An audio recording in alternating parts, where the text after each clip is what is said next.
మహాపరిశుద్ధుడైన దేవ, దయగలిగిన ప్రభు, సర్వాధికారి, సర్వశక్తిమంతుడా, మీకు స్తోత్రాలు. మీ సన్నిధానంలో ఉండి ఇంతవరకు మిమ్మల్ని ఆరాధించడానికి మీరు ఇచ్చినటువంటి కృప అంతటిని బట్టి మిమ్మల్ని ఎంతగానో స్తుతిస్తున్నాం తండ్రి. ఈ ఫాదర్స్ డేన అయా లోకరీతిగా ఇది ఏర్పరచబడిందే అయినప్పటికీ అలాగైనా తండ్రులైన వారిని, తల్లులైన వారిని జ్ఞాపకం చేసుకునే ఒక సందర్భాలు మీరు ఇస్తున్నారు. అందుని బట్టి మేము ఎంతగానో స్తుతిస్తూ ఉన్నాం. దేవా, ఈ లోకంలో అన్ని ప్రేమలకు మించింది తల్లి ప్రేమ అయితే, బాధ్యత కలిగి నడిపించేది తండ్రి ప్రేమ. అలాంటి బాధ్యత కలిగినటువంటి తండ్రులుగా ఉండడానికి మాకున్నటువంటి మాదిరి ఏదైనా ఉంది అంటే పరమతండ్రి అయినటువంటి మీరు మాత్రమే.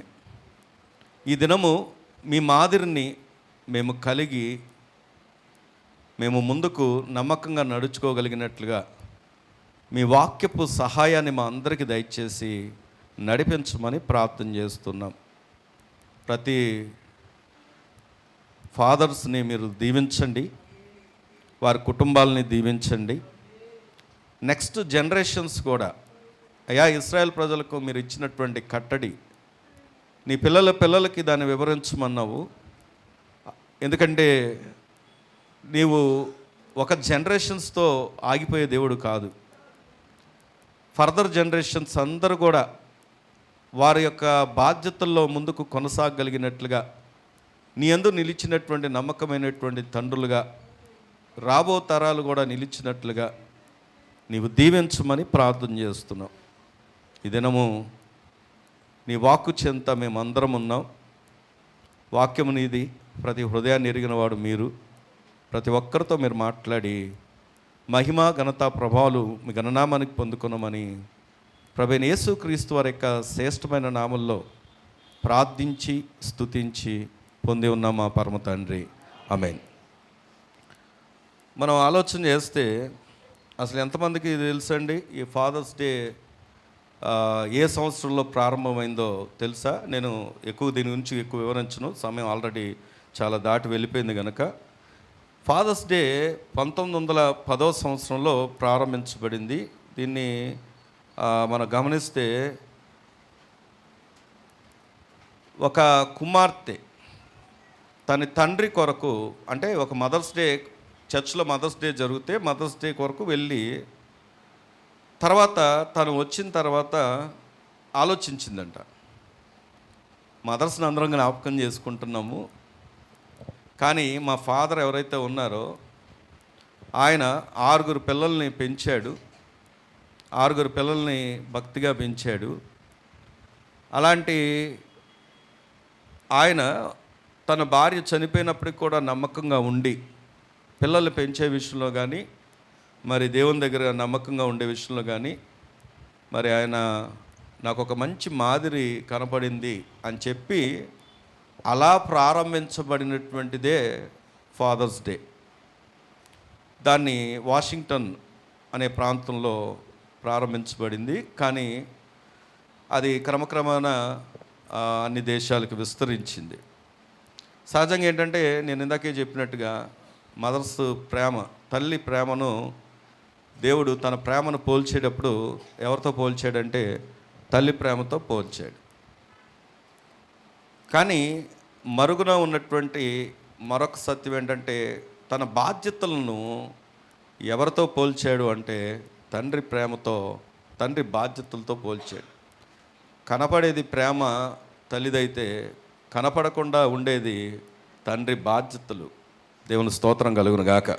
మీకు అర్థమయ్యేలాగా చెప్పాలి అంటే జాగ్రత్తగా వినండి. మీకు అర్థమయ్యేలాగా చెప్పాలి అంటే ఒక ఉపమానం చెప్పి నేను వాక్యంలోకి వెళ్తాను. ఒకరోజు ఒక కుమారుడు తన తండ్రి సమక్షంలో గాలిపటం ఎగరేస్తున్నాడంట. గాలిపటం ఎగరేస్తున్నప్పుడు దాని దారం వదులుతూ ఉన్నాడు. గాలిపటం పైకి వెళ్తూ ఉంది. వెళ్తూ దానికి ఒక లిమిట్ అనేది ఉంది. ఎక్కడ అంటే ఆ దారం ఉన్నంత వరకు అది చక్కగా ఎగురుతూ ఉంది.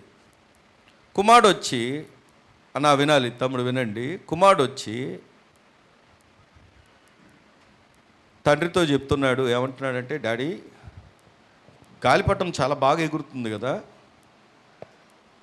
కానీ ఒక పరిధిలోకి వచ్చి ఇది ఆగిపోతుంది, అంటే పరిధిలోకి వచ్చి అక్కడి వరకే ఉంటుంది, దానికి మించి వెళ్ళట్లేదు, ఇంకా బాగా ఎగరద్దాం అనిపిస్తుంది. సరే నేను ఇలా చేద్దాం అనుకున్నాను డాడీ, ఏమంటారు మీరు అని చెప్పేసి, ఏంటి అంటే ఈ దారాన్ని తెంపుదాం అనుకుంటున్నాను, అది ఇంకా బాగా ఎగురుతుంది కదా అని అన్నాడంట. తండ్రి దానికి యాక్సెప్ట్ చేసాడు. యాక్సెప్ట్ చేసినప్పుడు జరిగినది ఏంటి అంటే, ఆ దారాన్ని తెంచాడు. ఆ గాలిపటం కనపడకుండా ఎక్కడికో కొట్టుకుపోయింది. అప్పుడు కుమారుడు చాలా విచారంగా ఉన్నప్పుడు తండ్రి వచ్చి చెప్పిన మాట ఏంటంటే, చూసావా ఇంతవరకు దాన్ని ఎంతగానో ఆనందించావు, ఎంతగానో సంతోషించావు అది ఎగురుతున్నప్పుడు. ఎప్పటిదాకా అంటే దానికి ఒక దారము చేత అది కట్టబడినంత వరకు. అలాగే నీ లైఫ్లో కూడా నువ్వు నేర్చుకోవాల్సింది ఏంటంటే, నీవు నీ లైఫ్లో ఒక లిమిట్స్లో, ఒక చక్కని స్థితిలో, ఒక చక్కని బాధ్యతలో, చక్కని భవిష్యత్తు కలిగి బ్రతకడానికి నీకు నీ తండ్రి ఆ దారం వలె ఉన్నాడు అని చెప్పాడంట. దేవుని స్తోత్రం కలుగును గాక.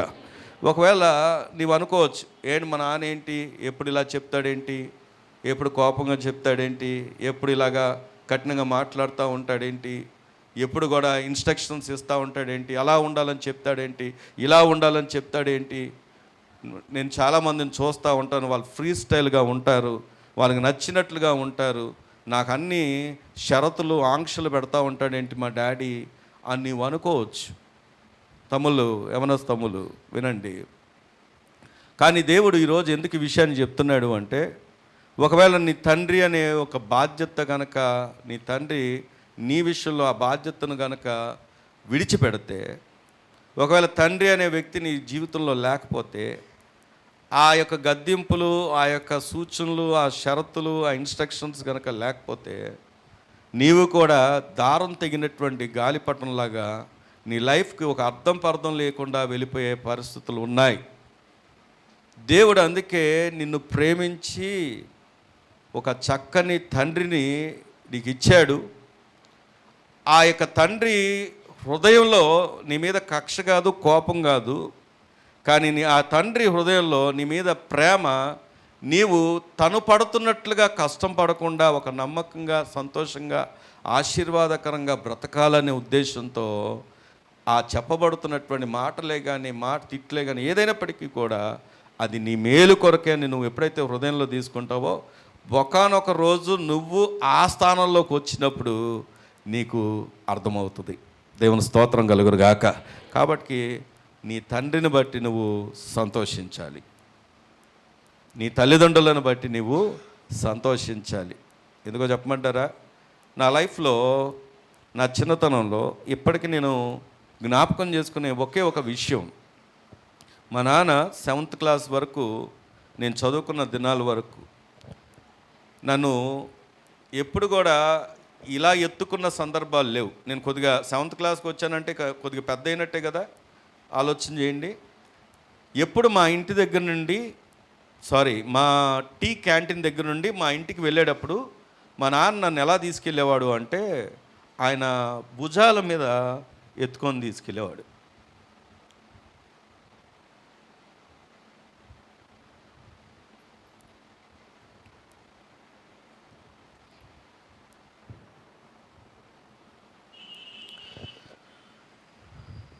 నన్ను చాలా గారాభంగా పెంచాడు మా నాన్న.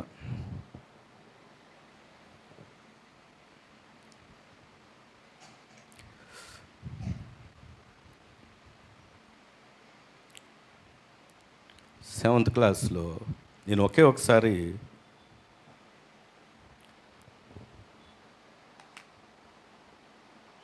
మా నాన్నని ఎదిరించాను. నేను ఒకసారి ఏదో పని చెప్పాడు నాకు, నేను ఎదిరించా 7th. కానీ విచారకరమైన విషయం ఏంటో తెలుసా, నేను మళ్ళీ క్షమాపణ అడగడానికి, నేను మళ్ళీ మా నాన్నకి లోబడి ఉండడానికి మా నాన్న తర్వాత లేడు. అంటే ఎందుకు ఈ మాట చెప్తున్నానంటే, ఒకసారి నా లైఫ్ మొత్తంలో ఒకసారి ఎదిరించా, మళ్ళీ మా నాన్న లేకపోయినప్పుడు తెలిసింది నాకు ఆ విలువేంటో. మా నాన్న చనిపోతూనే మొత్తం స్థితి అంతా మారిపోయింది మాది.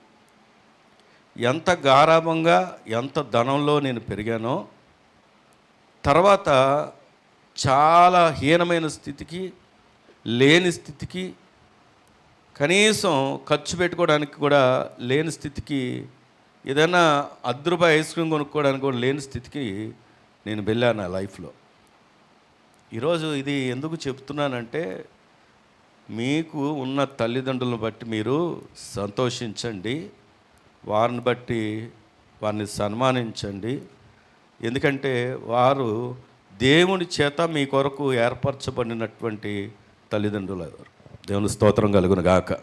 అయితే బైబిల్ గ్రంథంలో పరిశీలన చేసినప్పుడు మనకు అందరికంటే, ఇప్పుడు నేను భౌతికంగా చెప్పినటువంటి నా తండ్రి లేడు, కానీ నన్ను విడిచిపెట్టినటువంటి ఒక తండ్రి నన్ను పట్టుకున్నాడు. ఆయనే మన దేవుడు, మన ప్రభు, మన తండ్రి అయినటువంటి దేవుడు. దేవుని స్తోత్రం కలుగును గాక. భౌతికమైనటువంటి తండ్రి భౌతిక అవసరాలు తీరుస్తారేమో, తన జీవితాన్ని దారపోసి ఒకవేళ నీ కొరకు కష్టపడతారేమో, కానీ ఈ పరమ తండ్రి ఎంతటి గొప్ప తండ్రి అంటే, యోహాను సువార్త 3వ అధ్యాయము 16వ వచనంలో రాయబడిన మాట ఏంటంటే, దేవుడు లోకమును ఎంతో ప్రేమించెను కాగా ఆయన తన అద్వితీయ కుమారుడైనటువంటి, దేవుని స్తోత్రం చెప్దామా, తర్వాత చదువుకుని అందరికి పరిచయం మాటే.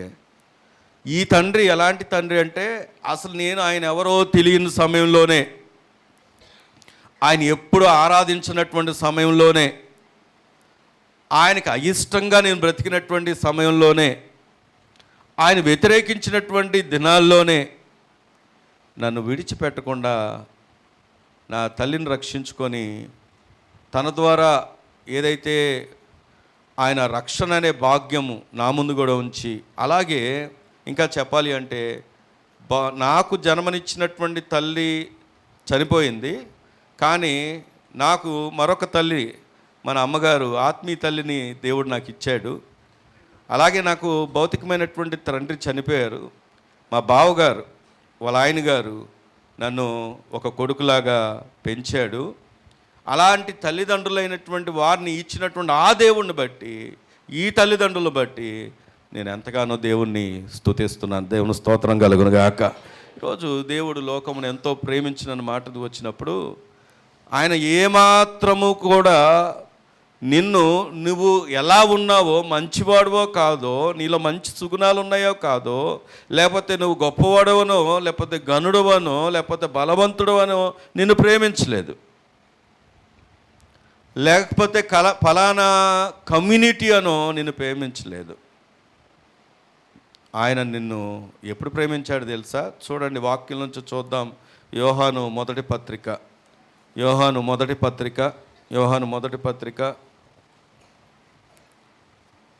4వ అధ్యాయము, యోహాను మొదటి పత్రిక 4వ అధ్యాయము 10వ వచనాన్ని కనుక మనం చదువుకుంటే, పేజ్ నెంబర్ 223, మనము దేవుణ్ణి ప్రేమించితిమని కాదు, తానే మనలను ప్రేమించి మన పాపములకు ప్రాయశ్చిత్తమై ఉండుటకు తన కుమారుని పంపెను.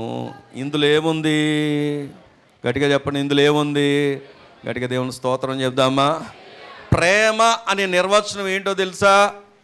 ఒకలారా చెల్లెలారా వినండి. ప్రేమ అంటే ఈరోజు లోకం అనుకుంటున్నటువంటి ఆకర్షణలు కాదు. బైబిల్ గ్రంథంలో ఉన్నటువంటి ప్రేమ అనే మాట దగ్గరకు వచ్చినప్పుడు, దేవుని ప్రేమకు మనుషుల ప్రేమకు ఉన్నటువంటి వ్యత్యాసం మనకు తెలుగు బైబిల్లో తెలియదు. ప్రేమ అని తెలుస్తుంది అంతే. కానీ గ్రీకులో స్పష్టమైనటువంటి డిఫరెన్స్ ఉంది. అదేమిటంటే దేవుని ప్రేమ అగాపే ప్రేమ. అగాపే అంటే ఏమాత్రం బదులాశించకుండా ప్రేమించింది. మనుషుల ప్రేమను దేంతో పోల్చారంటే ఫీలియో అనే మాటతో ఉపయోగించారు. ఇదే ప్రేమ అంటే స్వార్థపూరితమైనది. ఆ వర్డ్ ఏదైతే ఉందో మూలవాక్యంలో అగాపే అంటే స్వార్థం లేనిది, ఫీలియో అంటే స్వార్థమైంది. దేవుని ప్రేమకు మనుషుల ప్రేమకు ఉన్న వ్యత్యాసం అది. సరే, ఇంతకీ ఈరోజు అనుకోవచ్చు, ఇక్కడ కూర్చున్నటువంటి వారందరూ కూడా వినండి, ఈ స్వరం వింటున్న వారందరూ వినండి. నీవు అనుకోవచ్చు, ఈరోజు నేను చర్చికి వచ్చాను, లేకపోతే కానుకలు పంపించాను, లేకపోతే పలానా చేశాను, పలానా కట్టించాను, పలానా ఇచ్చాను, అందుకే దేవుడు నన్ను ప్రేమిస్తున్నాడేమో అని అనుకోవద్దు. దేవుని వాక్యం చెప్తున్నటువంటి సత్యం ఏంటంటే ఆయనే మనల్ని మొదట ప్రేమించాడు. ఆ ప్రేమించాడు గనక నీవు నేను ఆయా పరిస్థితుల్లో ఆయన సన్నిధిలో ఆయన స్వరం వినేటటువంటి స్థానానికి వచ్చి దీవించబడి రక్షించబడి ఇదిగో ఆయనను ప్రేమించేవారుగా చేయబడ్డాం. దేవుని స్తోత్రం కలుగురుగాక. ఇందులో మనం మొదట ఆయన ప్రేమించలేదు, దేవుడే మనల్ని మొదట ప్రేమించాడు. దేవుని స్తోత్రం కలుగురుగాక. అంటే చూడండి, ఆలోచన చేయండి. మొదట నేను ఆయన ప్రేమించానని ఎక్కడైనా నేను ఒకసారి ఆలోచన చేస్తే, నేను చదువుకుంది క్రిస్టియన్ స్కూల్ అంతే. మా ఊరిలో ఉన్నది ఏంటంటే ఒక పెద్ద స్కూల్ ఏదైనా ఉందంటే క్రిస్టియన్ స్కూలు. అందులో కూడా గర్ల్స్కి అయితే 10th క్లాస్ వరకు ఉండేది, బాయ్స్కి అయితే 7th క్లాస్ వరకే ఉండేది. సరే, అక్కడికి వెళ్ళినప్పుడు నేను ప్రతి రోజు ఉదయం ప్రారంభం ఎలా ప్రారంభం అవుద్ది అంటే ప్రార్థనతోనే ప్రారంభం అవుద్ది. నాకు తెలియదు అది ప్రార్థనని, యథార్థంగా చెప్తున్నాను, అది ప్రార్థన నాకు తెలియదు. ఎందుకు అంటే ప్రార్థన అసెంబ్లీ అని కొన్నిసార్లు బయట పెడతారు, కొన్నిసార్లు ఏమో మైక్లు, క్లాస్ రూమ్స్లో మైక్స్ ఉంటాయి, స్పీకర్స్ ఉంటాయి. వీళ్ళు అక్కడ నుండి ఒక పాట పాడుతూ ఉంటే నిలబడి ఉండాలి, ప్రార్థన చేస్తూ ఉంటే నిలబడి ఉండాలి. అలాగా జనగణమన పాడేవారు, వందే మాత్రం పాడేవారు. అప్పట్లో ఒక ప్లెడ్జ్ ఉండేది, ఇండియా ఈజ్ మై కంట్రీ. ఇప్పుడు కూడా ఉందో లేదో నాకు తెలియదు, కానీ అంటే ఒక India is my country, all brothers are sisters and అనే ఒక ఉంది కదా, నేను గుర్తుకోలేదు. అయితే ఏంటి అంటే అలాగా అన్నిట్లో పాటు ప్రార్థన కూడా అనుకునేవాడిని. ప్రార్థన అనుకునేవాడిని కాదు, ప్రార్థన తెలియదు నాకు, అది కూడా ఒక కార్యక్రమం అనుకునేవాడిని. కానీ ఆ రోజు నాకు తెలియదు దేవుడు ఎవరో. నేను చదువుకుంది 7th క్లాస్ వరకు క్రిస్టియన్ స్కూల్ అయినా, 6th నా చదువు అయిపోయినా 6th 7thలోకి ఒక పాస్క్లిన్ సిస్టర్ అని ఆమె మళ్ళీ నా 7th చదవడానికి ఆమె దేవుడు నియమించి ఆమెను సహాయం చేశారు. అయితే ఎందుకు ఈ విషయం చెప్తున్నానంటే, మొదట నేను ఆయన ప్రేమించలేదు, ఆయనే నన్ను మొదట ప్రేమించాడు గనక. ఎంతోమంది తల్లిదండ్రులు ఉన్నవారు, వారు ఎంతోమంది మంచి స్టేటస్ ఉన్న వాళ్ళు కూడా కనుమరుగైపోయారు నా స్నేహితులు. కానీ తల్లిదండ్రులు లేకపోయినప్పటికీ కూడా ఈరోజు ఒక ప్రయోజనకరమైన జీవితంలో నేను ఉండడానికి దేవుడు నాకెంతో సహాయం చేశాడు, కృప చూపించాడు, ప్రేమను వ్యక్తపరిచాడు. దేవుని స్తోత్రం కలుగును గాక.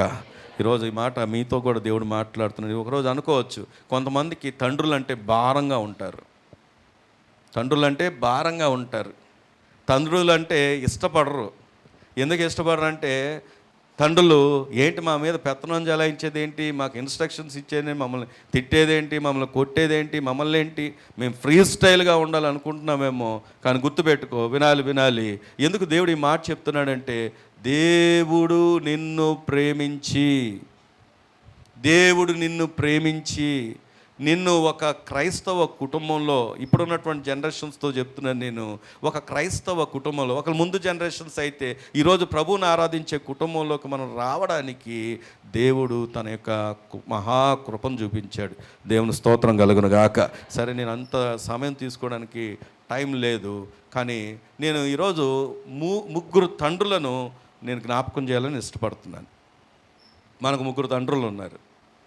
లోకానికి నేను చెప్పట్లేదు, క్రైస్తవులకు ప్రాముఖ్యంగా 3 తండ్రులు ఉన్నారు. ఎవరు అంటే, మొట్టమొదటి తండ్రి ఎవరో చెప్పనా? పరమ తండ్రి. అందరూ చెప్పండి, ఎవరండి?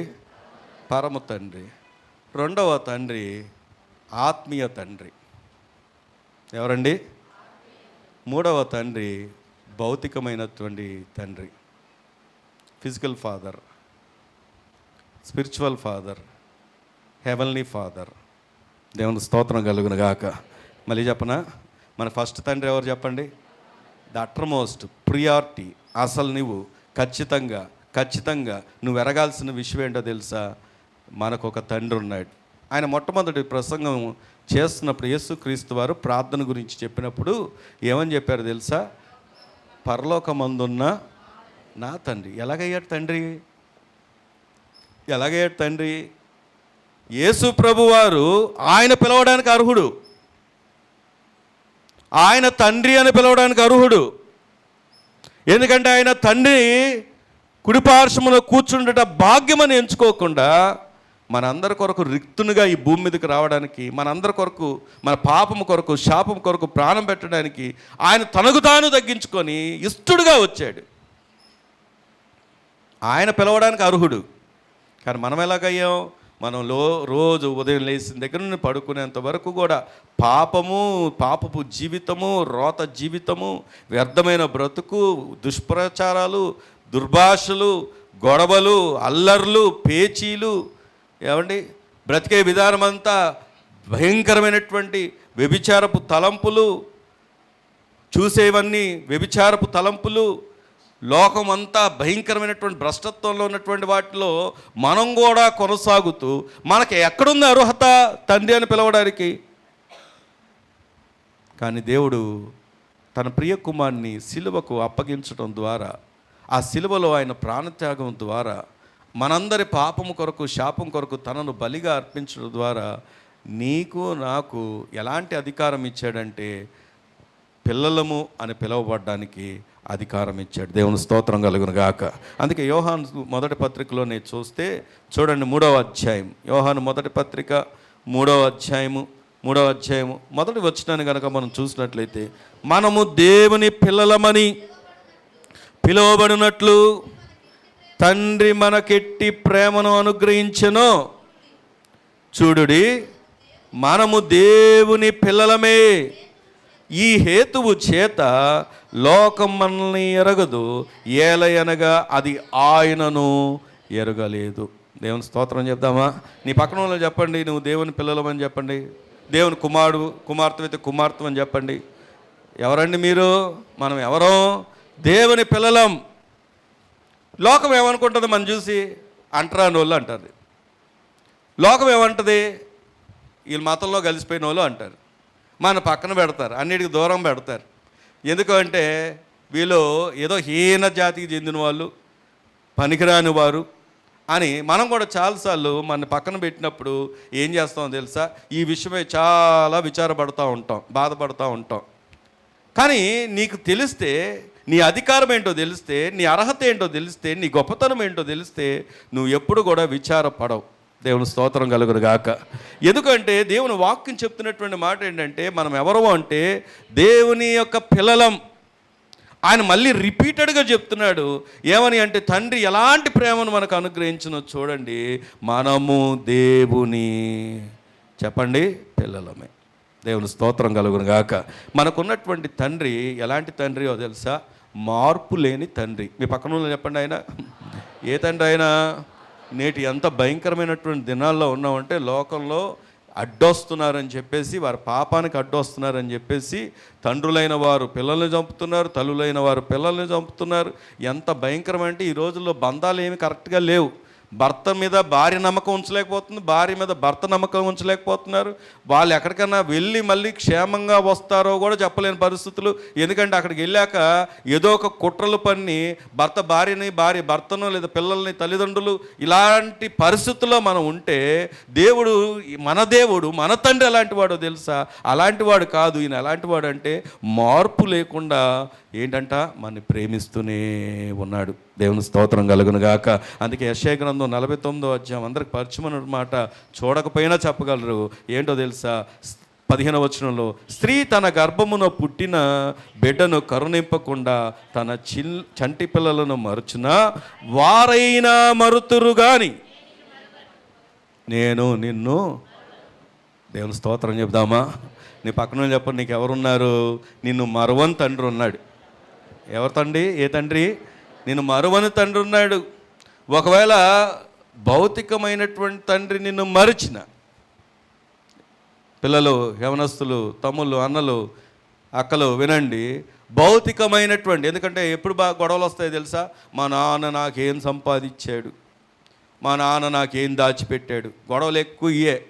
నువ్వేం దాచిపెట్టావు, ఏం సంపాదించావు, ఏమిచ్చావు మాకు, ఏం కష్టపడ్డావు, ఏం తెచ్చిపెట్టావు, ఆ రోజుల్లో వాళ్ళు చూసారా అది సంపాదించారు ఇది సంపాదించారు అంటారు.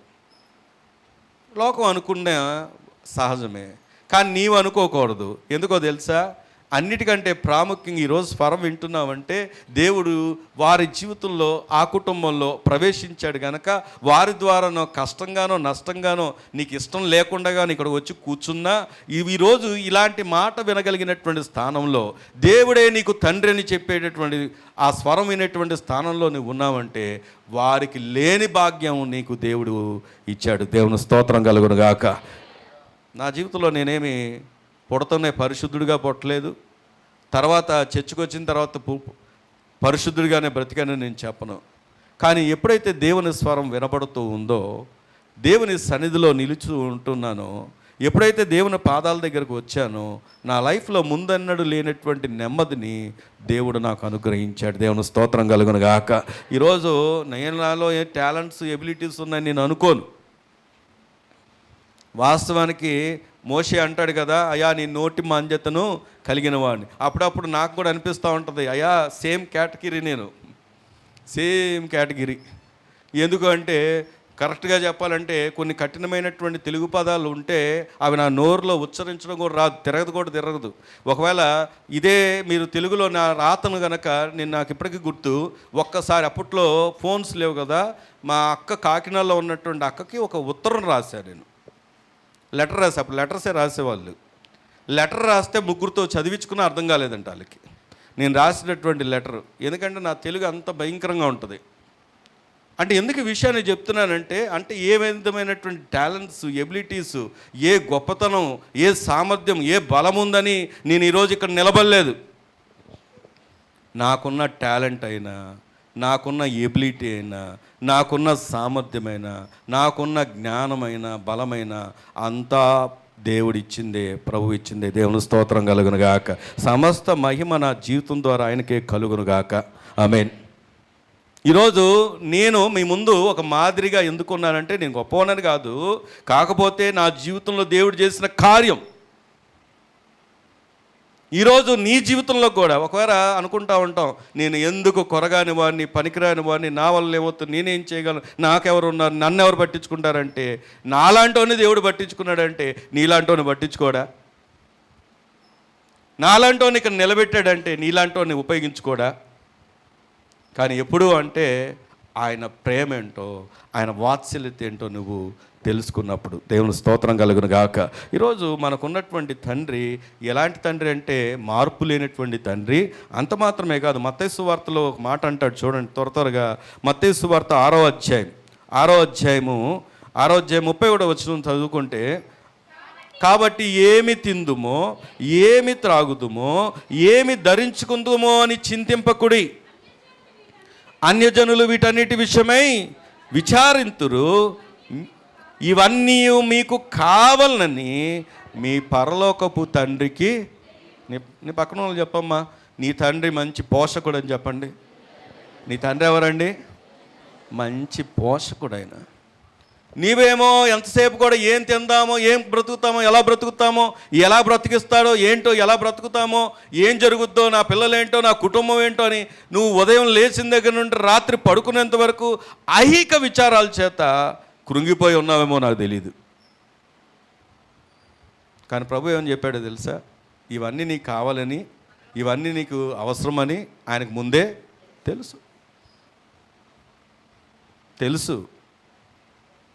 అసలు నీ నోటికి ప్రార్థన రాకమునిపే ఆయనకు తెలుసు. నీకు తలంపు పుట్టక మునిపే ఆయనకు తెలుసు. అసలు నువ్వు ఈ భూమిలో ఉనికి లేనప్పుడే ఆయనకు నీకు తెలుసు. ఈ భూమి యొక్క పునాది వేయబడక మునిపే నువ్వు ఆయనకి తెలుసు. ఇంత జ్ఞానం, ఇంత పర్ఫెక్ట్ నాలెడ్జ్ ఆయన మన మీద ఉంటే ఈరోజు కూడా నువ్వు దేవుడు ఎక్కడ పోషిస్తాడో, ఎలా పోషిస్తాడో, నా పరిస్థితి ఏంటో అంటే నువ్వు దేవుని యొక్క గొప్పతనాన్ని ఇంకా గుర్తించలేదు. నీకున్నటువంటి తండ్రి మంచి పోషకుడు. నీకున్నటువంటి తండ్రి ఇంకెలాంటి వాడో తెలుసా? రండి దేవుని వాక్యం నుంచి చూద్దాం. హెబ్రీలకు రాసినటువంటి పత్రిక, త్వరగా హెబ్రీలకు రాసినటువంటి పత్రిక 12వ అధ్యాయము 6వ వచనాన్ని కనుక మనం చదువుకుంటే, నా కుమారుడా ప్రభువు చేయు శిక్షను తృణీకరించుకము. నేను చదువుతానురా. ఆయన నిన్ను గద్దించినప్పుడు విసుకకుము. ప్రభు తాను ప్రేమించిన వాణ్ణి శిక్షించి తను స్వీకరించు ప్రతి కుమారుని దండించునని కుమారుతో సంభాషించినట్లు మీతో సంభాషించు ఆయన హెచ్చరికను మరిచి. ఒకసారి చూడండి, నా వైపు చూడండి. మన పరమ తండ్రి కేవలం నిన్ను ప్రేమించేవాడు మాత్రమే కాదు, నిన్ను శిక్షించేవాడు కూడా. నీ పక్కన వాళ్ళు చెప్పండి ఆ మాట. ఇప్పుడు చెప్పడం కష్టమే మనకి. ఏం చెప్పండి? కొన్నిసార్లు అనుకుంటారు మనకున్నటువంటి గొప్ప అజ్ఞానం ఏంటో తెలుసా? క్రైస్తవులకు ఉన్నటువంటి గొప్ప అజ్ఞానం చెప్తున్నా. అన్నీ అపవాదే చేస్తాడు, అన్నీ సాతానే చేస్తాడని అపవాది మీద పాపం నేరాలు మోపేస్తూ ఉంటారు. నేనేమో అపవాదికి వకల్తా పుచ్చుకొని చెప్పట్లేదు, కానీ అన్నీ అపవాదే చేయడు. కొన్నిసార్లు నిన్ను సరి చేయడానికి, కొన్నిసార్లు నువ్వు వేరుగా వెళ్తున్నప్పుడు, వేరుగా ప్రవర్తిస్తున్నప్పుడు, దేవునికి అయిష్టంగా జీవిస్తున్నప్పుడు దేవుడు ఏం చేస్తాడో తెలుసా? శిక్షిస్తాడు, డిసిప్లిన్ చేస్తాడు. అందుకే కొంతమందిని పడేస్తాడు అంతే. హాస్పిటల్లో పడతారు వెళ్ళి. అందరికీ రోగాలు దాని గురించే వస్తాయని నేను చెప్పను. మనం డైవర్ట్గా వెళ్తున్నప్పుడు కొంతమందిని ఆర్థికంగా శిక్షిస్తాడు, కొంతమందిని ఆరోగ్యపరంగా శిక్షిస్తాడు అంతే, విడిచిపెట్టాడు. ఎందుకో తెలుసా? అక్కడ రాయబడిన మాట నా కుమారుడు. పిలుపు చూడండి, ఫస్ట్ ప్రారంభం ఏమని పిలుస్తున్నాడు? నా కుమారుడా ప్రభువు చేయు శిక్షను తృణీకరింపకము. ఆయన నిన్ను గద్దించినప్పుడు విసుకకయు. ప్రభువు తాను ప్రేమించు అని ఏం చేస్తాడు చెప్పండి? చెప్పాలి. దేవుడు నిన్ను ఏం చేస్తున్నాడు? శిక్షిస్తున్నాడు అన్నాడు. ముందు ఒక మాట ఉంది. దేవుడు ఏం చేస్తున్నాడు? నిన్ను ప్రేమిస్తున్నాడు. ప్రేమ నిన్నేం చేస్తుందో తెలుసా? శిక్షించేలాగా చేస్తుంది. నా దేవుడు నన్ను మర్చిపోయాడు, అన్నీ నన్ను విడిచిపెట్టాడు, నాకెందుకు ఈ శ్రమలు, నేను అసలు ప్రార్థన చేయను, నేను దేవుని సన్నిధికి వెళ్ళను, కారణం ఏంటంటే దేవుని దగ్గరికి ఏం లాభం కలిగింది అంటావే కానీ ప్రభు ఎలా చెప్పాడో నువ్వు బ్రతుకుతున్నావా? ఆయన ఎలా ఉండమన్నాడు అలా బ్రతుకుతున్నావా? అందుకే ఏం చేస్తాడంటే కొన్నిసార్లు నిన్ను శిక్షిస్తాడు. కానీ ఆయన ఉద్దేశం నిన్ను నాశనం చేయాలని కాదు. ఆయన ఉద్దేశం అంటే నిన్ను డిసిప్లిన్ చేయాలని. దేవుని స్తోత్రం కలుగును గాక. క్రమశిక్షణ. ముందుకెళ్తే ఈ తండ్రి గురించి ఇంకా ఆలోచిస్తే లూకాసు సువార్త 15వ అధ్యాయంలో మీ అందరికీ తెలుసు, చూడనక్కర్లేదు. కానీ 15:20లో ఏమని ఉంటుంది అంటే, అతడు లేచి తండ్రి వద్దకు వచ్చాను. అతడు ఇంక దూరంగా ఉన్నప్పుడు తండ్రి అతను చూచి కనికరపడి పరిగెత్తుకొచ్చి అతని మెడ మీద పడి ముద్దు పెట్టుకొని, మనందరికీ తెలుసు ఏంటో తెలుసా? తప్పిపోయిన కుమారుడు యొక్క వృత్తాంతం. ఇక్కడ ఏం జరిగింది అంటే, తప్పిపోయిన కుమారుడు ఇంటిలో ఉన్న వాటిని ఏం చేశాడు? తండ్రిని విభేదించి, సహోదరుని విభేదించి, ఇల్లును విడిచిపెట్టి లోకంలో జీవించడానికి వెళ్ళి, లోకంలో ఎంజాయ్మెంట్ చేయడానికి వెళ్ళి, ఉన్నదంతా పోగొట్టుకొని అంతా కోల్పోయి ఎక్కడికి వెళ్ళాడు? కాస్ట్కి ఏ స్టేజ్కి వెళ్ళాడు అంటే పందుల దగ్గరికి వెళ్ళాడు. పందుల దగ్గరికి వెళ్ళినప్పుడు దానికి మేత వేస్తున్నప్పుడు ఈయన ఏమనుకున్నాడు అంటే మనసులో, అయ్యో నా తండ్రి అంటే దీనికన్నా గొప్ప భాగ్యం ఉంది, నేను ఆఖరికి ఇక్కడికి వచ్చి పడ్డాను, నా తండ్రిని విడిచిపెట్టినప్పుడు నాకు ఈ పరిస్థితి కలిగింది అని చెప్పేసి మళ్ళీ రియలైజ్ అయ్యి మళ్ళీ తండ్రి దగ్గరికి వెళ్తే ఇప్పుడు తండ్రి చేర్చుకోకూడదు. సహజంగా ఆస్తి అంతా తీసుకెళ్ళిపోయాడు కదా, దూరంగా వెళ్ళిపోయాడు కదా. కానీ అతడు దూరంగా ఉండగానే చూసి ఈ తండ్రి పరిగెత్తుకుంటూ వచ్చి అతని మీద పడి మెడ మీద పడి ఏంటంట ముద్దు పెట్టుకున్నాడంట. మన తండ్రి ఎవరో తెలుసా? కనికరము కలిగినటువంటి తండ్రి. దేవుని స్తోత్రం కలుగును గాక. నీ పక్కన ఉన్న చెప్పడు, ఏ తండ్రి అయినా ఆయన ప్రేమించే తండ్రి, ఆయన శిక్షించే తండ్రి, ఆయన క్షమించి కనికరము చూపించే తండ్రి. అంత మాత్రమే కాదు, ఈ తండ్రి ఎవరు అంటే లూకాసు సువార్త 12వ అధ్యాయం 32వ వచనంలో రాయబడి ఉంటుంది. ఏమనంటే, చిన్నమంద భయపడుకుడి, మీకు రాజ్యము అనుగ్రహించుటకు మీ తండ్రికి ఇష్టమై ఉన్నది. ఈ తండ్రికి ఏమి ఇష్టమో చెప్పండి. నీ పక్కన వాళ్ళని చెప్పండి, ఏమి ఇష్టం? ఈయన మనకు స్వాస్థ్యాన్ని ఇస్తాడు. అంటే ఏంటో తెలుసా? ఇక్కడ నీకు ఆస్తి లేకపోవచ్చు, కానీ మన తండ్రి మనకు సంపాదించినటువంటి ఆస్తి పరలోకం. ఆ పరలోకం నీకు ఇవ్వడానికి దేవుడికి ఇష్టమై ఉంది. దేవుని స్తోత్రం చెబుదామా? నీ పరమ తండ్రికి ఏమి ఇష్టమై ఉందో తెలుసా? ఆ పరలోకాన్ని ఇవ్వడమే నీకు ఇష్టమై ఉంది.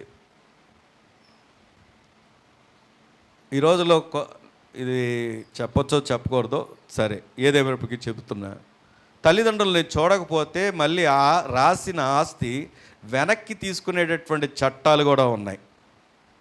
చెప్పొచ్చో చెప్పకూడదని ఎందుకన్నానంటే, ఒకవేళ ఏమండి ఈ చట్టాలను ఉపయోగించుకోవాల్సిన అవసరం రాకుండానే మీ తల్లిదండ్రులను మీరు జాగ్రత్తగా చూసుకోండి. లేకపోతే మీకు ఇచ్చిన ఆస్తి లాస్ట్ మినిట్లో అయినా వెళ్ళి మళ్ళీ వెనక్కి తీసుకునే హక్కు ఏముందో తెలుసా? ప్రభుత్వం కల్పించింది. దేవుని స్తోత్రం కలుగును గాక. కాబట్టి తల్లిదండ్రులను జాగ్రత్తగా చూసుకోండి. సరే, ఇప్పుడు ఎందుకు ఈ విషయం చెప్తానంటే, ఒకవేళ ఈ లోకపరమైనటువంటి ఆస్తి నీకు లేకపోవచ్చునేమో, కానీ దేవుడు నీ కొరకు సంపాదించి తీసుకొచ్చినటువంటి పెట్టినటువంటి ఆస్తి ఉంది. అదేంటో తెలుసా? పరలోకం. దేవుని స్తోత్రం కలుగును గాక. ఎవరికి హక్కు? పిల్లలైన వారికి. ఎలా పిల్లలుగా మారుతాము అంటే, ఆయన అంగీకరించు, ఆయనకు లోబడు, ఆయనకు విధేయులయు, ఆయన శిక్షను తృణీకరింపొద్దు, ఆయన ప్రేమను గుర్తెరుగు, ఆయన వాత్సల్యతను కనికరమును ఎరిగి నీ హృదయాన్ని ప్రభువుకివ్వు. ఆ పరమ తండ్రికి మించినటువంటి తండ్రి ఈ భూమి మీద లేడు. దేవుని స్తోత్రం కలుగును గాక. ఆయన మనకు ఏ తండ్రి అయి ఉన్నాడు చెప్పండి? పరమ తండ్రి. మనం ఆయనకు పిల్లలం, ఆయన స్వాస్థ్యం. మొదటి సత్యం పరమ తండ్రి. మీ పక్కన వాళ్ళు చెప్పండి. రెండవ సత్యం ఏం చెప్పండి అంటే, నేను కొద్దిగా క్లుప్తంగానే వెళ్ళిపోతున్నా, టైము చాలా ప్రొలాంగ్ అయింది. మరి రెండవ తండ్రి ఎవరని చెప్పా? హెవెన్లీ ఫాదర్ అయిపోయింది. నెక్స్ట్ ఎవరు అంటే స్పిరిచువల్ ఫాదర్.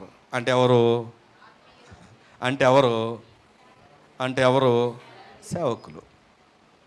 సేవకులు. వాక్యాన్ని మనం చూస్తే కొరింథీ మొదటి పత్రిక 4వ అధ్యాయము, కొరింథీ మొదటి పత్రిక 4వ అధ్యాయం 15వ వచనాన్ని కనుక మనం చదువుకున్నట్లయితే, క్రీస్తు నందు మీకు 10,000 మంది ఉన్నను తండ్రులు అనేకులు లేరు. క్రీస్తు యేసునందు సువార్త ద్వారా నేను మిమ్మును కంటిని గనక మీరు నన్ను పోలి నడుచుకుని వారు ఉండవలనని మిమ్మల్ని బ్రతిమిలాడుచున్నాను. దేవుని స్తోత్రం చెప్దామా? హల్లెలూయా. అపోస్తలుడైనటువంటి పౌలు సంఘంతో మాట్లాడుతున్నప్పుడు ఆయన చెప్పినటువంటి మాట ఏంటంటే, మీకు చాలామంది బోధకులు, ఉపదేశకులు ఉండొచ్చు. ఎందుకో తెలుసా? ఇప్పుడు ట్రెండ్ అదే. ఏంటి ట్రెండు? రీల్స్ చూడడం, దేవుడు నాతో మాట్లాడేశాడు అనుకోవడం. ఏమండి, మనకు తెలిసినటువంటి సేవకులు, మనకు కాదు, మళ్ళీ నేను ఎందుకు కలుపుకోవడం? మీకు తెలిసినటువంటి సేవకులు నాకు తెలియదు వాస్తవంగా. అదేంటి అంటారా? అందరూ కాదు, కొంతమంది అచ్చంగా వాళ్ళ పని ఏంటో తెలుసా? ఈ యూట్యూబ్లు, ఫేస్బుక్లు, ఇన్స్టాగ్రామ్లు, దానిలో వరుసగా, లేదా టీవీలు కూడా వరుసగా వాళ్ళకి ఫేవరెట్స్ ఉంటారు, ఫ్యాన్స్ ఉంటారు. నేను వాళ్ళని తప్పు పట్టట్లేదు. ఇదిగో మిమ్మల్ని నేను జ్ఞాపకం చేస్తున్నాను. మీకు చాలామంది ఓనలారా ఉన్నారా? వినండి. చాలామంది ఉపదేశకులు ఉన్నా తండ్రి మాత్రం ఒక్కడే. అదే నీ ఆత్మీయ తండ్రి. దేవుని స్తోత్రం కలుగును గాక. ఎలా కన్నాడు అంటే సువార్త ద్వారా, దేవుని వాక్యం ద్వారా. నీ లోటేంటో, నీకున్న బాధ ఏంటో, నీ సమస్య ఏంటో, నీ స్థితి ఏంటో, నీ పరిస్థితి ఏంటో, ఎప్పుడు నీ కొరకు కన్నీరు కార్చాలో, ఎప్పుడు నీకు అందుబాటులో ఉండాలో, ఎప్పుడు నీ కొరకు పరుగులెత్తాలో, ఎప్పుడు నీ కొరకు కనిపెట్టుకోవాలో, ఎప్పుడు నీ వెంట పడాలో, ఎప్పుడు నిన్ను గద్దించాలో, ఎప్పుడు నిన్ను హెచ్చరించాలో, ఎప్పుడు నిన్ను ప్రేమించాలో, అది నీ యొక్క ఆత్మీయ తండ్రికి మాత్రమే తెలుసు. దేవుని స్తోత్రం కలుగును గాక. మరి ఈ ఆత్మీయ తండ్రిని ఎవరు నియమించారు? నేను నా జీవితంలో, మళ్ళీ చెప్తున్నా, నా జీవితంలో నేను ప్రభువుని ఎరిగి ఆఖరికి ఎక్కడికి ఉద్యోగం కోసం ఆర్మీలోకి వెళ్ళిన తర్వాత కూడా ఎప్పుడు నా లైఫ్లో ఒక్కసారి కూడా నేను పాస్టర్ అవుతానని అనుకోలేదు. నేను సేవకు చేయాలని అనుకోలేదు. సేవకుడు అవుతానని అనుకోలేదు.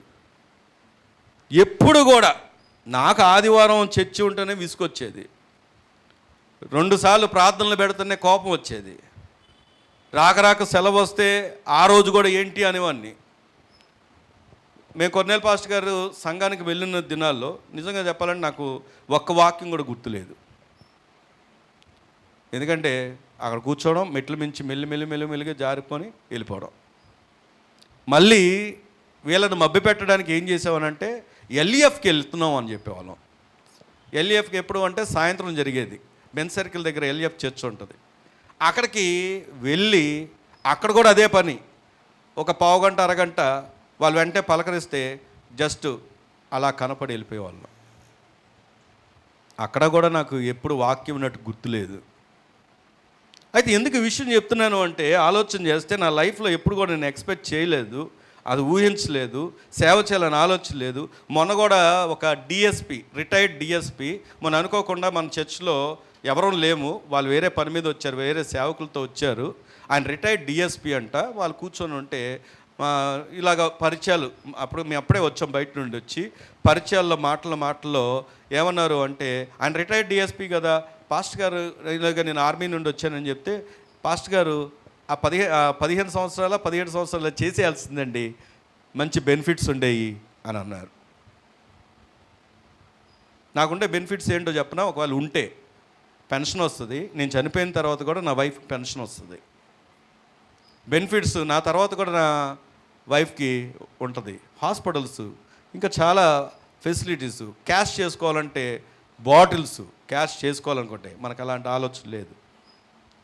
కానీ వాటన్నిటిని విడిచిపెట్టి నేను ఇలా సేవలోకి వస్తానని కానీ, రావాలని కానీ, అలా రమ్మని కానీ, ఆఖరికి నేను అమ్మగారికి ఫోన్ చేసినప్పుడు అమ్మగారు నాతో, నేను జమ్మూ కాశ్మీర్లోంచి లైన్లో నిలబడి, ల్యాండ్లైన్ ఫోను లైన్లో నిలబడితే ఎప్పుడో ఒకసారి నెంబర్ పడుద్ది. అంటే నెంబర్ పడ్డం అంటే మనం అక్కడ దాకా వెళ్ళేలోపు ఒకవేళ కాన్వాయ్ మూవ్ అయ్యి వెళ్ళిపోతే, అంటే మేము వెళ్ళే బస్సులో వెళ్ళిపోవాలి. అక్కడ నిలబడి ఆ టైంకి అందుకొని ఒక రోజు ఫోన్ చేశా, దేవుడు నన్ను ప్రేరేపిస్తున్నాడు సేవలోకి, దేవుని కొరకు ఏదైనా చేయాలని ఆయన ప్రేరేపిస్తున్నాడు అంటే, అమ్మగారు నాతో ఒకే మాట అన్నారు, నన్ను చూసి, నా వెనకున్న దాన్ని చూసి, లేకపోతే నేనేదో ఇస్తానని, నేనేదో చేస్తానని మాత్రం రావద్దు.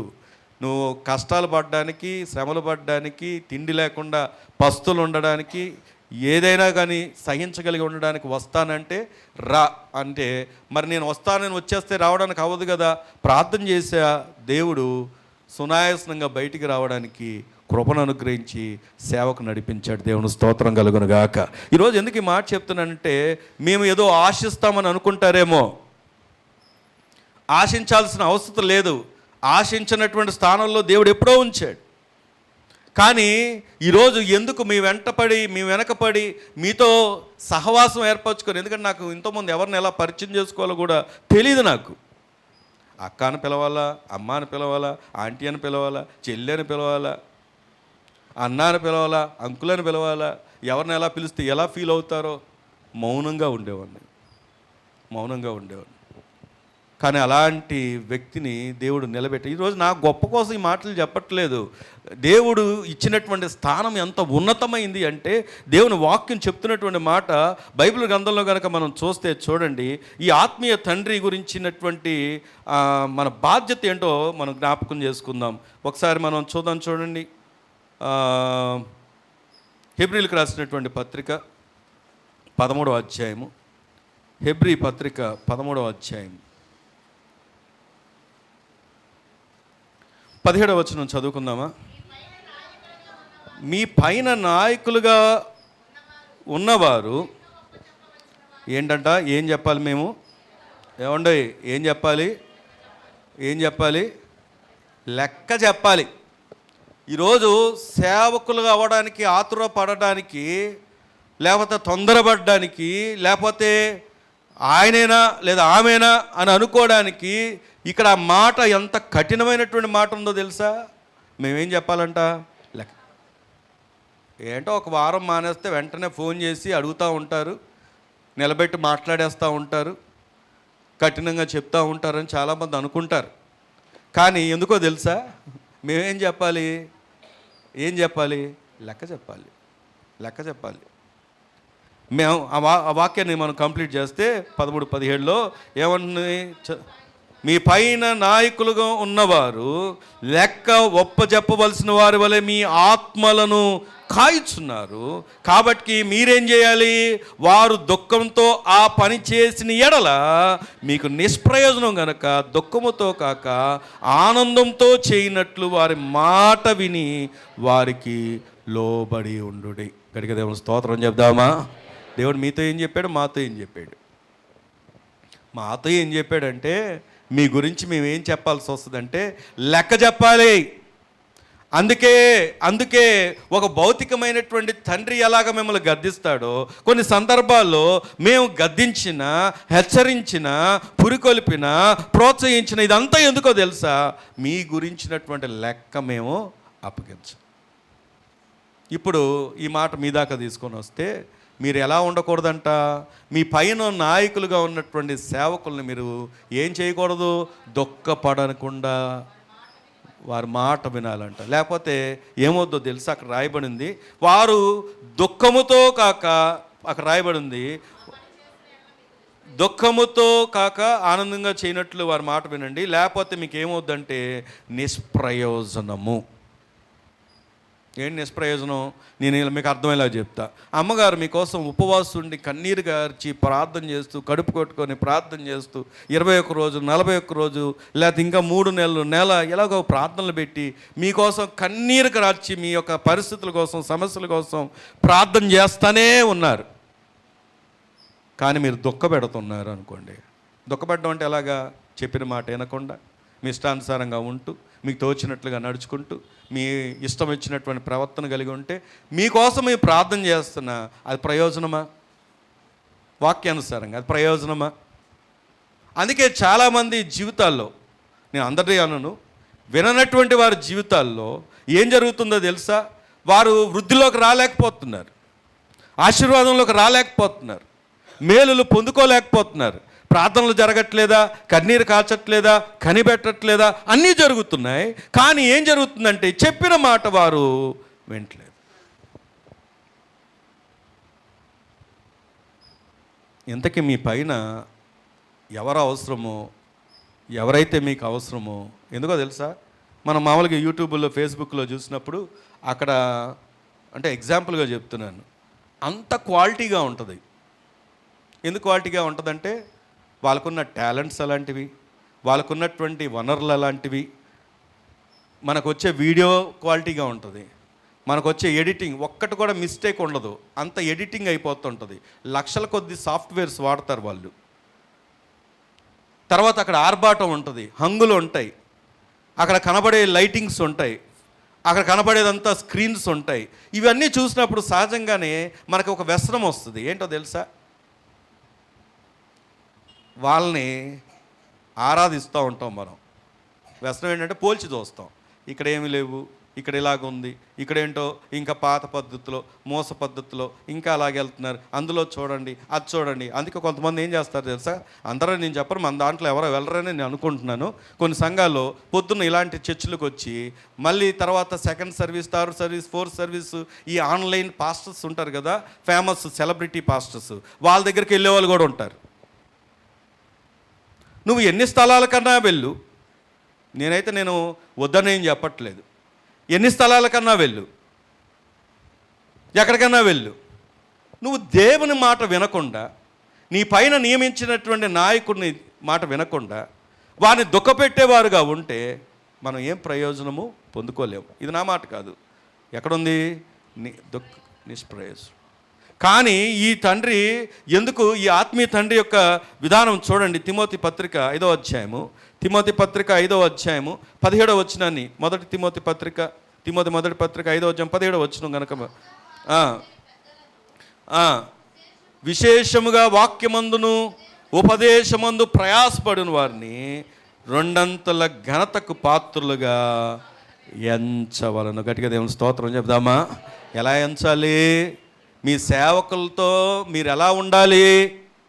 మీ ఆత్మీయ తండ్రితో, మీ ఆత్మీయ తల్లిదండ్రులతో ఎలా ఉండాలి అంటే వాళ్ళని 2 ఘనతగా ఎంచుకోవాలంట. ఇది నా మాట కాదు. ఈరోజు చాలా చులకనగా తోలనాడుతూ ఉంటాం మనం, తీసేసి మాట్లాడుతూ ఉంటాం మనం, వ్యతిరేకించేస్తూ ఉంటాం మనం.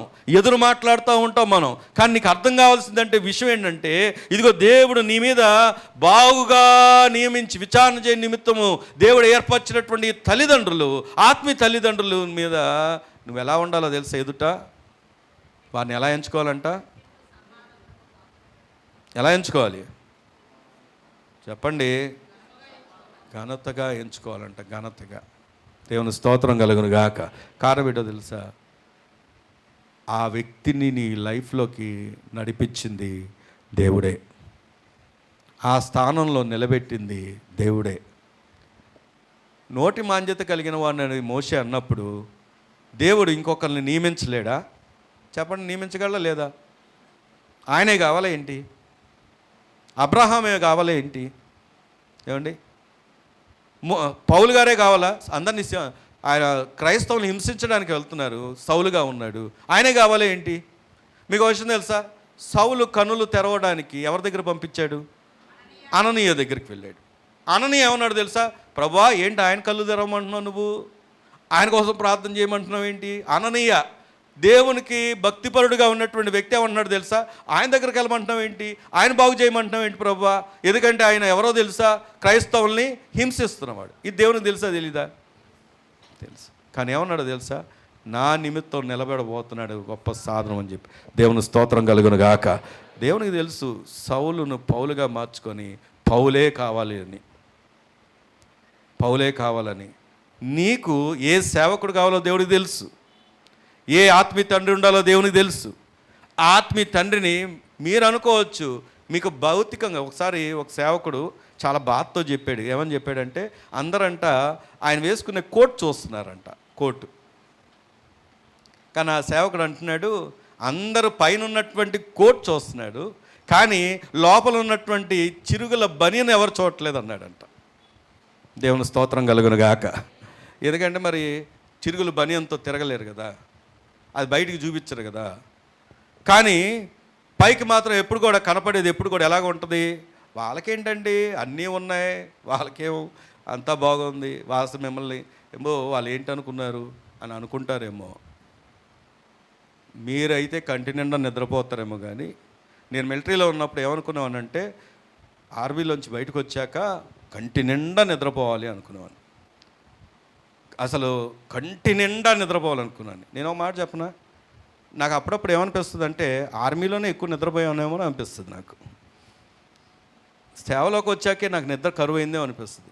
రీసెంట్గా కూడా కళ్ళు నొప్పి వస్తున్నాయి, రెప్పలు నొప్పి వస్తున్నాయని నేను మొన్న ఇక్కడ ఖ్యాతి ఎవరైతే ఐకేర్ పెట్టారో వాళ్ళకి ఫోన్ చేసి అపాయింట్మెంట్ అంటే ఉన్నారా, వెళ్దాము, కళ్ళు రెప్పలు బాగా నొప్పి వస్తున్నాయి ఏంటంటే, వాళ్ళు ఎందుకంటే మేమే పంపిస్తామని చెప్పేసి డ్రాప్స్ పంపించారు.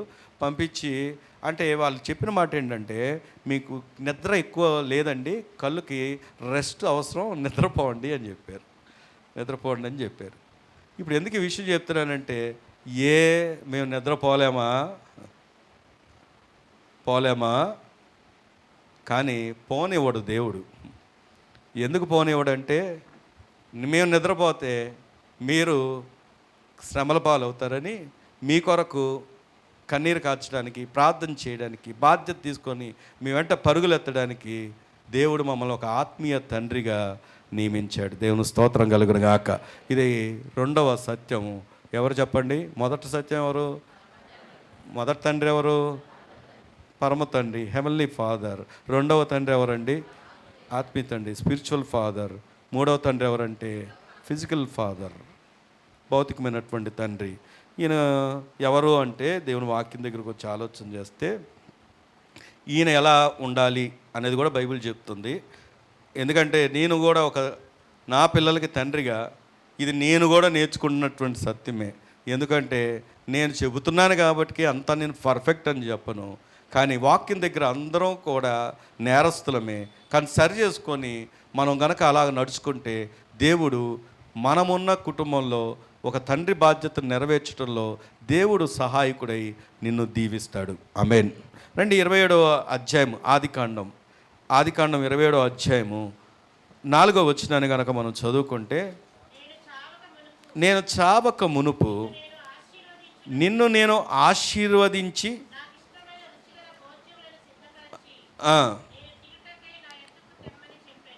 చెప్పాను. చాలండి. ఈ మాట ఎవరో తెలుసా? ఇస్సాకు. యా ఇస్సాకు ఎవరితో చెప్పాడు? ఓ అక్క, ఎవరితో చెప్పాడు? ఏశావుతో చెప్పాడు. సరే, అక్కడ ఏశావా యాకోబా అన్నది అంటే ఏశావుతో ఎందుకు చెప్పాడంటే ఆయన జ్యేష్ఠుడు కాక. జ్యేష్ఠుడు అంటే ప్రథముడు. ఒక ఇంటిలో వినాలి, ఒక ఇంటిలో ప్రథమ కుమారుడికి ఉన్నటువంటి గొప్పతనం అది. సరే, ఆ దినాల్లో జ్యేష్ఠుడిని దీవించాలి అనేది కాన్సెప్ట్లో ఆయన అలా చెప్పాడు. కానీ మన కుమారులు, పిల్లలు, ఇప్పుడు మనం నేర్చుకోవాల్సినటువంటి మూడవ సత్యం ఏంటో తెలుసా? ఈ ఫిజికల్ తండ్రి లేదా తల్లిదండ్రులు అయినటువంటి వారు మీ పిల్లల్ని ఏం చేయాలి అంటే చెప్పండి, ఆశీర్వదించాలి. మీ పక్కన వాళ్ళు చెప్పండి అన్నమాట. ఏం చేయాలి? చాలా బాగా ఆశీర్వదిస్తారు. కొంతమంది జంతువుల పేర్లు పెట్టి ఆశీర్వదిస్తారు. ఎంత బాగా ఆశీర్వదిస్తారంటే జంతువుల పేరు పెట్టి నువ్వు ఎందుకు పనికిరావురా, ఇక నేను ఇంకా మించి చెప్పలేను. నేను ఇక్కడే ఉన్నాను. నేను చాలాసార్లు మా అబ్బాయిలని కొట్టాను, మా పిల్లల్ని. చిన్నప్పుడు ఏంటంటే ఒకటి తప్పు చేస్తే ముగ్గురు కొట్టేవాడిని. ఎందుకంటే బ్యాలెన్స్ చేయడానికి. పెద్దోడంటే ఇష్టం, చిన్నోడంటే ఇష్టం, మధ్యలోడంటే ఇష్టం అన్నట్టుగా కాకుండా నేను అప్పట్లో రూల్ పెట్టా, మీలో ఎవరు తప్పు చేసినా ముగ్గురు పడతాయి దెబ్బలని. సరే, ఎందుకు కొట్టాను అని చెప్తే దానికి వాక్యం చెప్తున్న మాట ఏంటంటే ఖచ్చితంగా బెత్తం వాడమని ఉంది.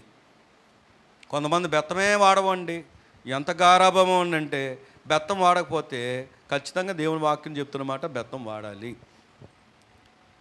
నేను మా పిల్లల్ని చదివించే స్కూల్లో ఒకసారి నన్ను పేరెంట్స్ పిలిస్తే వెళ్తే నేను ఏమని చెప్పానంటే మా టీచర్తో వాళ్ళు ఒక విషయం చెప్తున్నారు. నేను అన్నాను, మీరు మమ్మల్ని పిల్లల్ని భయపెట్టాలండి అని మీరు చెప్తున్నారు నాతో వాళ్ళు.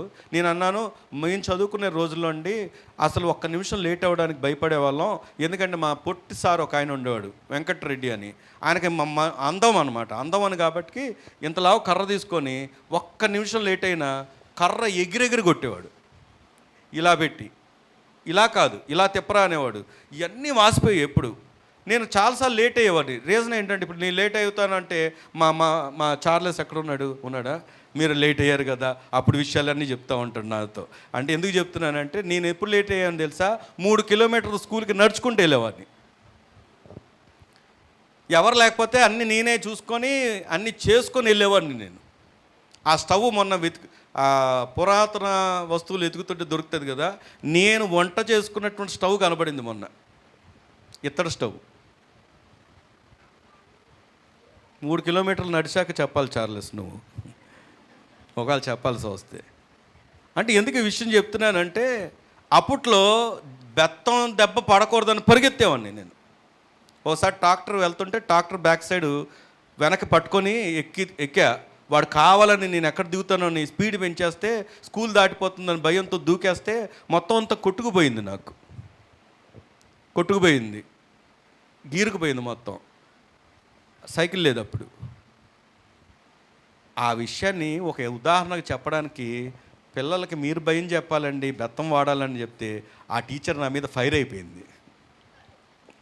మేము కొట్టమండి, మాకు ఆ రూల్స్ లేవండి, మేము కొట్టకూడదు. కానీ ఎందుకు ఈ విషయం చెప్తున్నాను తెలుసా?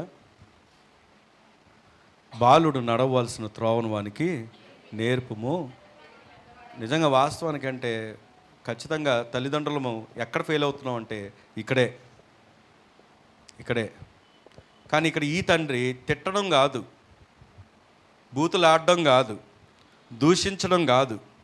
ఏం చేస్తున్నాడు తెలుసా? పిల్లల్ని ఏం చేస్తున్నాడంటే ఆశీర్వదిస్తున్నాడు. దేవుని స్తోత్రం కలుగును గాక. ఇది మనం అందరం చేయాలి. మన పిల్లల్ని ఆశీర్వదించాలి. వాడి ఫెయిల్యూర్ని ఎత్తి చూపించడం కంటే కూడా వాడిని మనం ఏం చేయాలంటే ఆశీర్వదించాలి. ఏ విషయాలు ఆశీర్వదించవచ్చు? చాలా విషయాలు ఉన్నాయి, కానీ సమయం దాటిపోతుంది కనుక దినవృత్తాంతాల మొదటి గ్రంథం 29వ అధ్యాయం. ఎవరైతే స్పీడ్గా తీస్తారో వాళ్ళు చదవండి.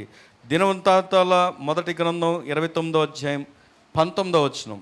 First Chronicles. నా కుమారుడైన సొలొమోను గైకొనుచు వాటన్నిటినీ అనుసరించినట్లు ఆ, ఆ, దయచేయము. ఇక్కడ ఏం చేస్తున్నాడంటే వాళ్ళ తండ్రి సొలొమోను తండ్రి ఎవరండి? దావీదు. ఎలా ఆశీర్వదిస్తున్నాడు తెలుసా? ఆయన ప్రార్థన ద్వారా ఆశీర్వదిస్తున్నాడు. దేవుని స్తోత్రం కలుగును గాక. నీ పక్కన వాళ్ళని చెప్పండి, ఎలా ఆశీర్వదించాలి మనం? ఎలా ఆశీర్వదించాలి? ప్రార్థన ద్వారా. రెండవదిగా చూడండి, దేవుని వాక్యం దగ్గరికి వచ్చి 112వ కీర్తన 112వ కీర్తన మొదటి వచనం త్వరగా. 112 మొదటి వచనం. యెహోవా యందు భయభక్తులు గలవాడు ధన్యుడు, ధన్యుడు. వాని సంతతి వారు భూమి మీద బలవంతులగుదురు, యథార్థవంతుల వంశపు వారు ఆశీర్వదించబడదురు. ఎలా ఆశీర్వదించవచ్చో తెలుసా? దేవుని వాక్యం చెప్తున్నటువంటి మాట ఏంటంటే, నీవు దేవుని యందు భయభక్తుల ద్వారా బ్రతకడం ద్వారా. నీ పక్కన వాళ్ళు చెప్పండి, ఎలాగా? తల్లిదండ్రులు ఎలా ఉండాలి? తల్లిదండ్రులు ఎలా ఉండాలి? మీరు దేవుని యందు భయభక్తులు కలిగితే నీ సంతతి వారు దీవించబడతారు. ఆమేన్. మన మీద ఎంత బాధ్యత ఉందో చూడండి. నువ్వు అల్లరి చేసే వ్యక్తి, గొడవలు పెట్టుకునే వ్యక్తి, దూషించే వ్యక్తి, కొట్లాటలకు వెళ్ళే వ్యక్తి, వాళ్ళ మీద అసూయగా పలికే వ్యక్తి, వీళ్ళ మీద మాట్లాడే వ్యక్తి అయితే నీ పిల్లలు కూడా రాబోతారు, వాళ్ళు అలాగే ఉంటారు. నీవు నీ పిల్లలకు దీవెనివ్వాలి అంటే దేవుని వాక్యం చెప్తున్న మాట ఏంటో తెలుసా? దేవుని యందు భయభక్తులు కలిగి ఆయన శాస్త్రాలు బట్టి ఆనందించే వ్యక్తిగా ఉండాలి. దేవుని స్తోత్రం కలుగును గాక. వారు పిల్లలంట భూమి మీద ఎలా ఉంటారంట? బలవంతులుగా, వారు వంశపు వారు ఆశీర్వదించబడతారంట. దేవుని స్తోత్రం కలుగును గాక. మనం ఆశీర్వదించే విధానాలు చెప్తున్నాను. నోటితో ఆశీర్వదించవచ్చు, ప్రార్థనతో ఆశీర్వదించవచ్చు, మూడవది దేవుని యందు భయభక్తులతో ఆశీర్వదించవచ్చు. నాలుగవది చెప్పమంటారా, ముగించేయమంటారా? వదిలేండి, ముగిచ్చేస్తాను. దేవుని చిత్తంతో ఇంకొకసారి చెప్తాను. 3 తండ్రులు ఉన్నారు. ఎవరు వాళ్ళు? Heavenly father, spiritual father, physical father. 3 ఇంపార్టెంటే. 3లో ఆయన ఇంపార్టెంట్. వీళ్ళిద్దరు ఎందుకు ఇంపార్టెంట్ అంటే, ఈ ఇద్దరిని నియమించింది కూడా ఎవరో తెలుసా? దేవుడే, ఆ తండ్రే. దేవుని స్తోత్రం కలుగును గాక. ఎప్పుడైతే ఈ ప్రియారిటీ, ఈ ఆధిక్యతను, విశిష్టతను నువ్వు ఎరుగుతావో నిజంగా నీ జీవితంలో గొప్ప సంతోషం, నీ కుటుంబంలో గొప్ప సంతోషం, రాబో తరాల్లో కూడా గొప్ప సంతోషంతో దేవుడు నిన్ను దీవించబోతున్నాడు. ఆమేన్. ప్రార్థన చేసుకుందాం.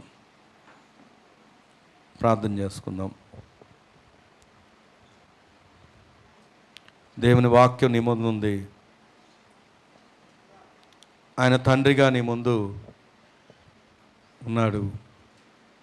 ఆయన నియమించిన తండ్రులైన వారు నీ ముందు ఉన్నారు. వారికి లోబడుతున్నావో లేదో, వారికి విధేయత కలిగి ఉన్నావో లేదో, వారికి అధికారానికి ఒప్పుకుంటున్నావో లేదో ఒకసారి ఆలోచించి, నువ్వు ఆయనకి మొదట లోబడి ఆయనకి సమయాన్ని ఇచ్చి ఆయనకు ప్రాధాన్యతనిస్తే, ఆయన గొప్పతనాన్ని గుర్తిస్తే, గ్రహిస్తే నీ లైఫ్లో గొప్ప మేలుంది. ఆత్మీయ తండ్రికి నువ్వు ఘనతనిస్తే నీ గొప్ప ఆశీర్వాదం ఉంది.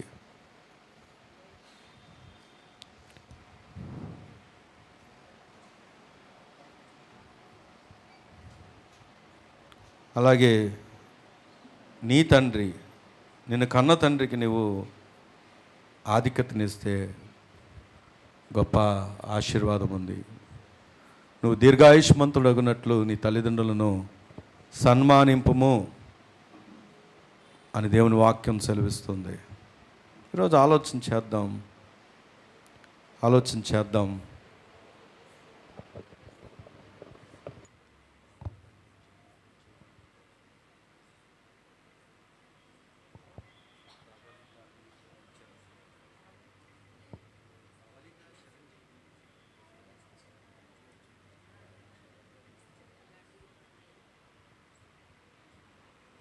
ప్రార్థన చేసుకుందాం.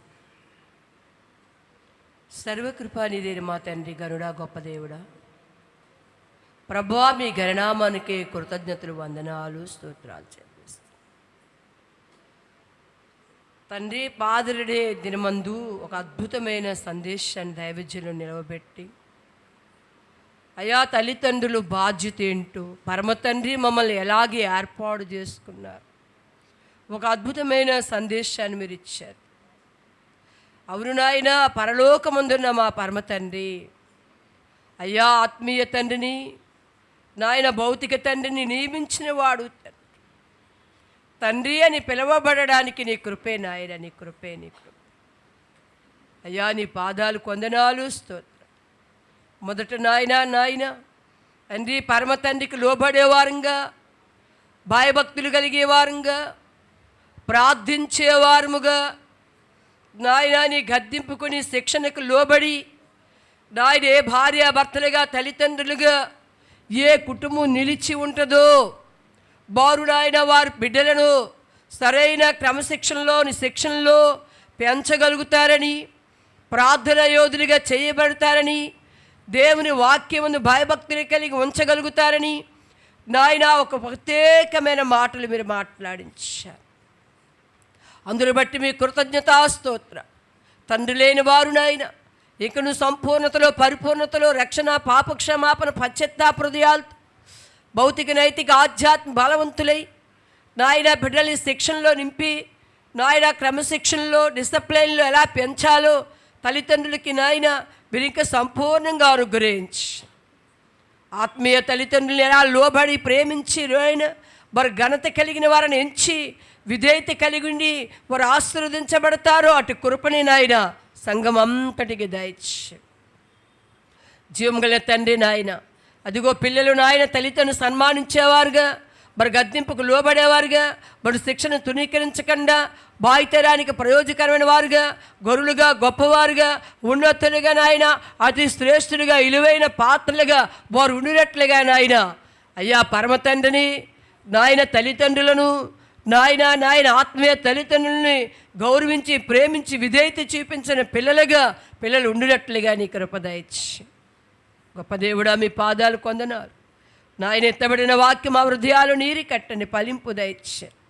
మీరు అక్కడికి రాజ్యముగా నాయన మేమందరం ఫలవంతంగా ఉన్నట్లుగా కూడి వచ్చిన కుటుంబాలు, చిన్నలు, పెద్దలు, యవనులు, వృద్ధులు, ముఖ్యంగా తండ్రి లేని వారందరినీ ప్రత్యేకంగా దీవించి నీ బలము, శక్తి, ఆరోగ్యం వారికి ఇవ్వండి. భార్య బిడ్డలతో సంతోషాన్ని ఇవ్వండి. దైవ బలం వారిలో నింపండి. దైవ శక్తిని వారికి ఇవ్వండి. దైవ కృపనివ్వండి. వాక్యముతో, ప్రార్థనతో నాయన సేవకునితో అనుబంధం కలిగిన తండ్రులుగా అయ్యా భావితరానికి వారి బిడ్డలు భూమి మీద బలవంతులు అగినట్లుగా, వారు వంశం వర్ధులినట్లుగా, వారు నాయన నిధులు కలిగిన కుటుంబాలు ఉన్నట్లుగా వారు వర్ధులినట్లుగా నీ కృప దయచి.